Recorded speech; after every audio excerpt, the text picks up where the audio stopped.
என்னோட ஹஸ்பண்ட் பேர் வந்து ரமேஷ். அவர் இந்த மாதிரி கூட்டத்துக்கு போய் இறந்துட்டாரு சார். இப்ப விஜய் வந்து உங்கள்கிட்ட பேசியிருக்காரா? எப்ப பேசினாரு, என்ன பேசினாருங்க? நேற்று ஈவினிங் தான் ஃபோன் பண்ணி பேசினாரு. ஆறுதல் சொல்லி இருக்காருங்க சார். என்ன வார்த்தைகள் பேசினாரு?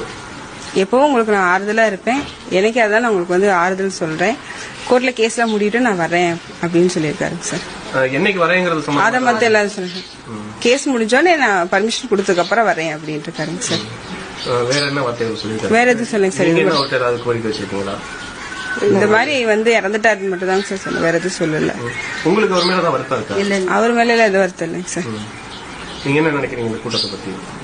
பாதுகாப்பு இல்லைங்க சார், அதிக போர்ஸ் கொடுத்து பாதுகாப்பு கொடுத்துருக்கணும். கூட்டம் அதிகமா கூடுறாங்கன்னா அதுக்கு தகுந்த மாதிரி பாதுகாப்பு கொடுத்துருக்கணும், கொடுக்காம விட்டுட்டாங்க. எல்லாருமே குற்றச்சாட்டு வந்து அவர் மேல வைக்கிறாங்களே, நீங்க என்ன நினைக்கிறீங்க? எனக்கெல்லாம் அப்படி இல்ல, ஒண்ணும் இல்லைங்க சார். அவர் என்ன பண்ணுவாரு இவங்க கூட்டம் கூடுனதுக்கு? அவர் மேல இருந்து சார். நீங்க கூட்டத்துக்கு போயிருந்தீங்களா? அவரு கூட்ட நெரிசலுக்கு போய் தான் இறந்தாரு. எங்களுக்கு வந்து நேரடியாக ஆறுதல் தெரிவிச்சா போதும், நாங்க வந்து எங்கேயும் வரலன்னு சொல்லிட்டோம்.